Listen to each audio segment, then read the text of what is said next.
All right, good morning, everybody. Thank you for being here.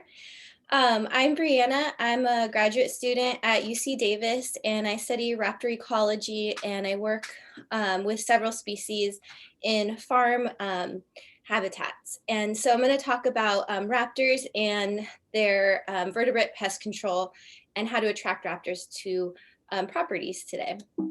Oops. So Okay, there we go.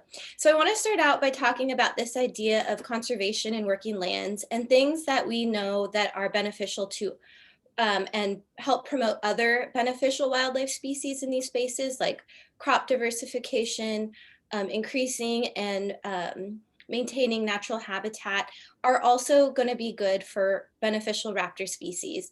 And in addition, you can add these habitat enhancements like nest boxes or raptor perches.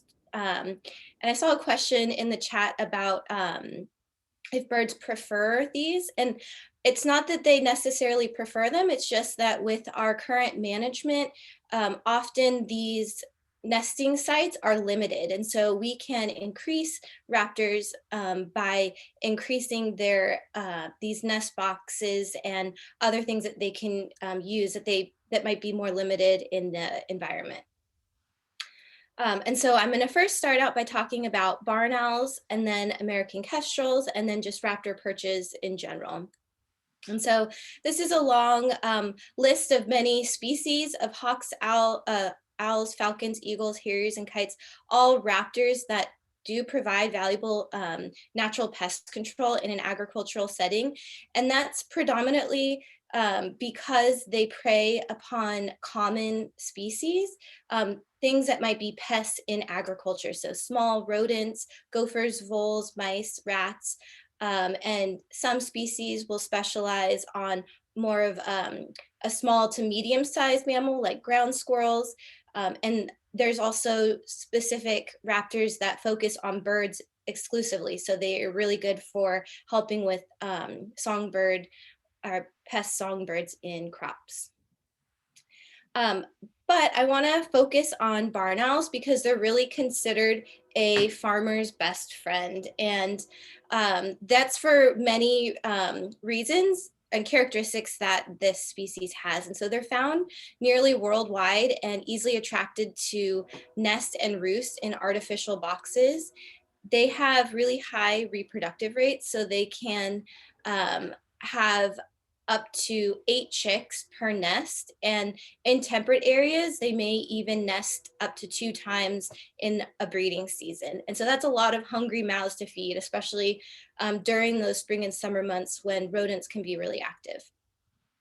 And the other really neat thing about barn owls is that they live in high densities and they tolerate other barn owl pairs nearby, whereas other raptor species are more territorial and they like to defend kind of like this exclusive area of use. And so they won't be found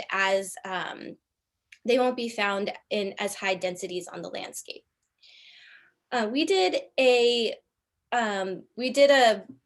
research project looking at barn owl diet in the Central Valley of California, and we found that their diet consisted predominantly of ag pest species, and that composition changes depending on what the common pest species might be in the area. So for example, in row crops, we found that barn owls consumed a higher proportion of mice, and in in orchards and vineyards and perennial cover, we found that they consumed a higher proportion of gophers. And so what does this kind of look like in quantity or biomass? And it was estimated that a barn owl and their young could consume an estimated of 220 pounds of prey each year. And in a California vineyard, that might look something like over 800 gophers, over 500 mice, and over 500 voles, and over 1,500 mice. And even fields or vineyards that have barn owl nest boxes, we can still observe this reduced rodent activity just because I think Ames touched on it, just the species are scared of their predators, so they're going to reduce or change their activity when the presence of predators is around, and that goes for rodents as well. And these changes in some areas have been studied, and they can be linked to increases in yields. And so I wanted to point out the picture on the top left. That's a picture of a prey remains in a single barn owl pellet. And the jaw bones of the are lined up because that's one of the identifying factors that we can use to tell what species are in the pellet. So there's 6 rodents here and a bird all in a single pellet. So that was really a really amazing find. And down below, we have an active nest box. Inside was a mom barn owl um, with several really small young. And all of these rodents here are in rodents that the male had brought in the night before. And so they're really great hunters. And so, for example, this male hunted all these rodents in a single night to feed the mom while she's taking care of the chicks, and he's also hunting to feed himself. So it's an incredible amount of rodents that they remove off the landscape. So if you're interested in providing or in creating a nest box network on your property, you have to think about the nest boxes that you're going to use in the design. They're specifically designed to protect from predators, heat, and allow access for cleaning and maintenance. So installing boxes on a pole using grooves, and no perch on the front with a partition here and an appropriate size opening that prevents larger predators from getting in or reaching in. Um, we don't want the nesting owls to overheat. They don't have anywhere else to go once they're in these boxes until they grow and are able to fly away. So we need to make sure that they are comfortable in there. So keeping the openings facing north or east, painted white, which also prolongs the life of the wood of the box. Small holes should be drilled for ventilation, and the larger the box, the better, because there's more room for those nestlings to kind of move around, stretch out, and more room for airflow. Not pictured here, but are incredibly important, especially in hot climates, are sunshade panels. And that can help alleviate heat stress kind of in that mid-summer months when it's reaching over 100 degrees. For cleaning, boxes should be at least 8 feet high or as high as you can reach. And they should be inspected and for maintenance or potential cleaning each year in the non-breeding season. And we don't want the pellets to build up and kind of make their way all the way up to the height of this opening. And that really reduces the size of the area in the nest box. And so by removing those and putting a small layer of sawdust, it kind of refreshes the nest box and gets it ready for the following year. Where do barn owls hunt? So they readily use open agricultural and grassland areas. They don't nest in heavily forested areas. They might use woodlands or savanna type areas, but really heavy forest isn't kind of in their preferred habitat, but they may nest on the edges of forests and then kind of use these open areas around forests really commonly.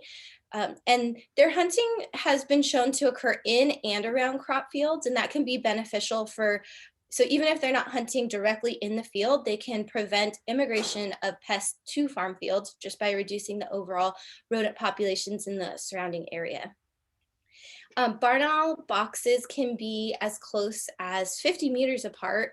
And even when you have empty boxes that don't have nests, those are actually considered really important because especially in winter or if there's other kind of like things going on in the vines or there's not a lot of trees nearby, they may just use the box just to roost in or hang out in during the day, and not just because there's not a nest in there doesn't mean that it's not an important part of your nest box network.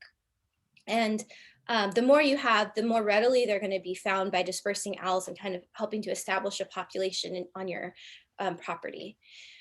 Barn owls, unfortunately, are frequently victims of road mortality. So placing them as far away from roads, especially high traffic roads, is really beneficial. And nestlings can be loud at night. So we always just mention this so that these aren't placed right next to homes or bedroom windows, because they can be pretty loud at night, and that could be a problem. Okay, so the next species is American kestrels, and they have a similar diet, but they also have a higher proportion of insects, small birds, and reptiles in their diet. They are shown to eat a significant number of pest species as prey, but there's less research overall just about their pest control capabilities and what that might mean in terms of yield or reduction of damage. But like I said, just having the presence of a predator in the area is going to be beneficial and change the behavior of pest species. And especially because these birds are active during the day, they can also influence pest bird activity on and around farms. And they can be attracted with a smaller nest box type, as pictured on the right here. All the same considerations, um, as the barn owl nest boxes apply here. And the other thing about kestrels is this species is in decline, and so they greatly benefit from the increased nesting habitat. Just like I said before, these cavities, just due to the removal of dead and dying trees or other management, these cavities can be quite limited. And by providing these cavities, you can help increase these populations. And so the American Kestrel Partnership, sorry, is a website that has really great resources on the types of boxes, where to put them, and then even how to monitor them. And they have this incredible community science project where people provide data from nest boxes that are on their properties to kind of learn more about the species and what could be attributing to this decline, or ways that we may be able to work together to enhance and promote this species. The fun thing about kestrel nest boxes is that they attract actually a variety of species. So there can be beneficial species like these western screech owls on the left, their mom in the back, and these three fluffy little nestlings, which are very cute. And they're also going to provide natural pest control. Northern flickers, which are a woodpecker, they eat an incredible amount of insects and other things that is considered beneficial to have woodpeckers around. But kestrel nest boxes can also attract commonly these European starlings, which is an invasive species. So they do provide benefits while they're nesting because they will feed their young insects. However, it is an invasive species, and so we do want to be mindful. There's a lot of information on the Kestrel Partnership website about what to do if you have starlings nesting in your box. They might recommend moving it, or if like different things. And so if you're interested in kestrel nest boxes, I definitely recommend that website as a resource. Kestrels will use similar habitats to barn owls, so they won't necessarily be found in really dense forests, but they can be found along the edges and open areas surrounding forests, and especially in these really open, grassy, and open agricultural habitats. And barn owls will fly. So barn owls are a larger bird, and they're going to fly larger distances around the area that they're nesting. But kestrels, they're really shown to hunt right around their nest box a lot. So that can be really beneficial because kind of the area that they're going to be using, and they're going to be reducing pest activity in the vicinity of their boxes.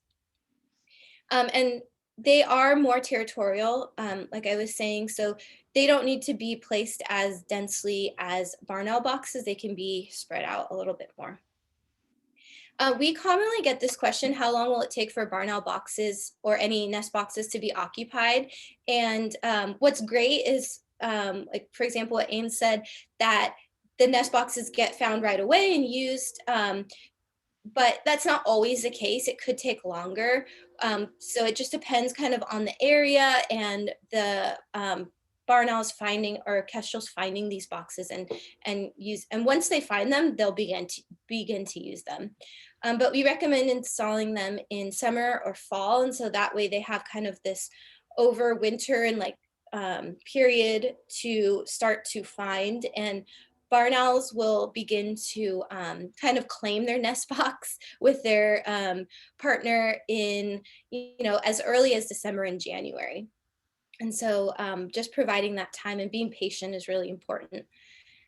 And I think I touched on this a little bit, but the more boxes, the better. So you really want to think about this as barn owls and kestrels are going to be part of more of a regional population. So just setting up one or two boxes isn't necessarily, it could be beneficial, but depending on what's going on in your region, if there's not a lot of habitat or a really large population, it's going to be hard to build that population up over time. And so talking to your neighbors and other properties in the area to set up kind of like this larger network of nest boxes is going to be really beneficial, even to you, because like I said, barn owls, they don't hunt right next to their box every single time. They fly around the entire landscape. And so if your neighbors have barn owl boxes, it's also going to be beneficial on your property. And then to look at to see if barn owl boxes are active, it's really easy because they're kind of messy with their pellets will drop on the ground around their boxes. And so you'll see these pellets and bones and other rodent remains. And so that's a good way to tell if your boxes are being used, because sometimes, I mean, if you're not out there at night, you might not even know that there's barn owls nesting in your boxes, but this is a really good way to tell if, they're in there. They're going to be quiet during the day, so you're not going to observe them directly. But kestrels, they are active during the day, so you may see them around their box or going in and out of the boxes, but they are secretive while they're breeding because they don't want predators to see where their valuable offspring are, vulnerable in this box. And so they're really, really careful about going in and out of their box quietly. And so you may not even know that a kestrel is nesting in your nest box until the end of the season. When you look inside to clean it out, you may see kind of like a little mess in there from the nest. But the Kestrel Partnership website has ideas for monitoring. And if you look at their protocols and stuff, then you might be able to determine during the breeding season if they're nesting in there or not. Okay, so nest boxes have ethics and responsibility, and that's because they're providing us a service, so we don't want to disservice them. We need to make sure that they're properly constructed, installed, and safe. And so on the right hand side with the sad face, there's actually a barn owl nesting in there in a box that wasn't maintained. And so it's incredibly dangerous and risky. And I just want to point this out, that there is a minimum time and money commitment in installing nest boxes. And so it's better to have, it's better to have no boxes at all than to have to let the boxes become dilapidated or poorly maintained, because it's just, they're providing us a service, like I said. And so we want to make sure that we're not disservicing them. Okay, so Hey, Breanna, I'm sorry to interrupt. I just want to let you know that we have some questions here in just a few more minutes. So if you want to maybe wrap up and we can get to some of these questions, that would be great. Sure.